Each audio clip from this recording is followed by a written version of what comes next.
Personnage anarchiste de la bande dessinée V pour Vendetta, créée par Alan Moore, dont on parlait hier ici même. Alors, que signifie cette référence et qu'est-ce qui anime ce groupe qui se présente sur Internet comme des défenseurs de la liberté d'expression, qui appellent à la désobéissance civile, qui mènent des attaques contre des pays qui pratiquent la censure comme la Tunisie, l'Iran ou l'Algérie, ou qui même engagent un bras de fer actuellement avec le FBI aux États-Unis? Les Anonymous vont-ils, ou plutôt peuvent-ils, déclencher la révolution numérique? Stéphanie Cabre, Mathieu Hortzmann. Les Anonymous. Anonymous. Anonymous. Anonymous. Anonymous. Anonymous. Anonymous, un mot qui revient dans l'actualité depuis plusieurs mois. Impossible d'y avoir échappé. Citoyens du monde libre, ceci est un message d'Anonymous. Message guerrier ou parodie ridicule. Le petit Anonymous qui pirate les sites du gouvernement. Toujours est-il que depuis la fermeture du site de téléchargement Mega Upload, les Anonymous tombent le masque. Ils peuvent s'introduire dans les ordinateurs des entreprises, des gouvernements. Ils bloquent des sites internet comme ceux du FBI ou de l'Élysée.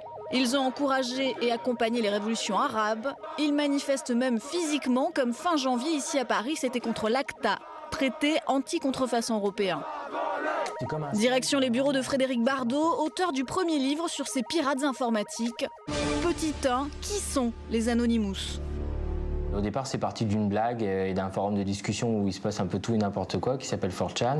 Et au fur et à mesure des blagues, c'est devenu un peu sérieux, parfois, un petit peu déconnant l'autre fois. Et au fur et à mesure, en fait, cette bannière d'Anonymous est devenue presque un mouvement maintenant mondial et social, derrière lequel se cristallisent des revendications dans tous les pays du monde, pour la liberté d'expression, pour l'écologie, pour le social. Petit 2, pourquoi sont-ils masqués ?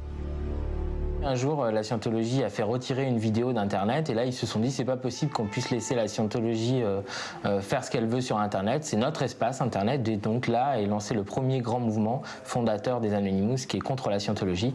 Et c'est d'ailleurs pour ça qu'ils ont ce masque-là. C'est parce que ils sont aussi descendus dans la rue devant les locaux de la secte aux États-Unis et dans plusieurs pays dans le monde.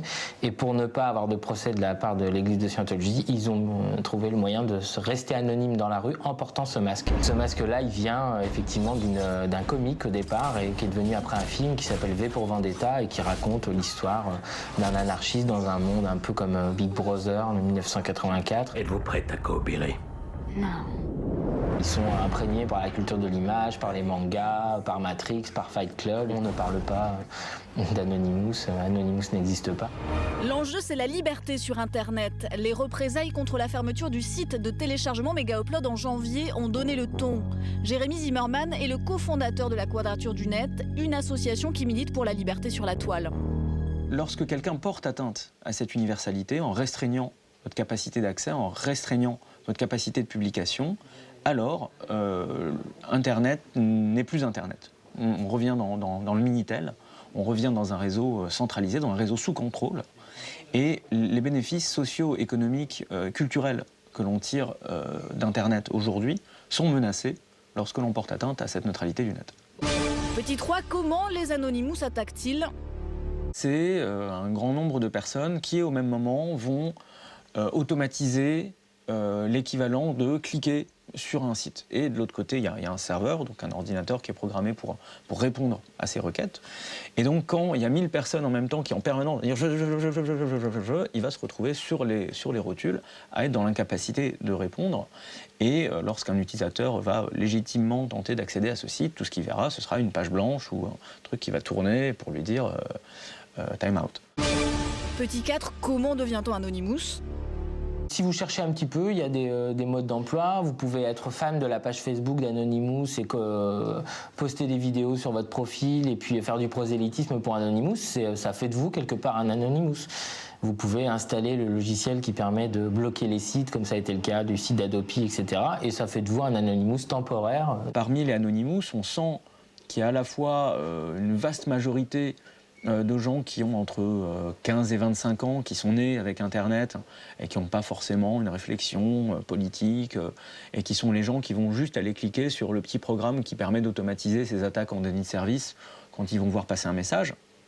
Et on sent aussi dans certaines actions qui sont beaucoup plus en profondeur, dans certains communiqués, qu'il y a des gens qui réfléchissent un peu plus, qui ont une perspective sur ces dossiers-là, sur comment est fait Internet, comment fonctionne Internet et comment il est menacé aujourd'hui.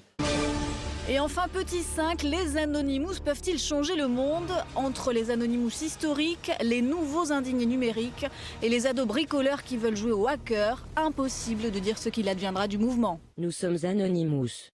Nous sommes Légion. Nous ne pardonnons pas. Nous n'oublions pas.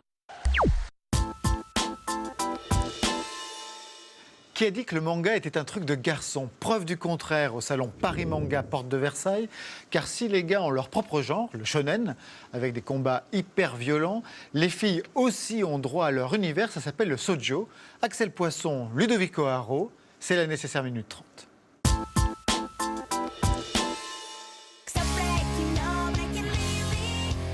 Le manga est reconnu pour être un univers plutôt masculin et violent, mais de plus en plus, les femmes prennent le pouvoir.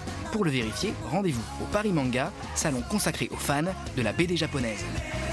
Le shoujo, j'ai arrêté. C'est les mangas pour filles, où là c'est vraiment les écolières. Des filles qui veulent absolument avoir un look toujours parfait. Les petites filles, Sainte-Nitouche.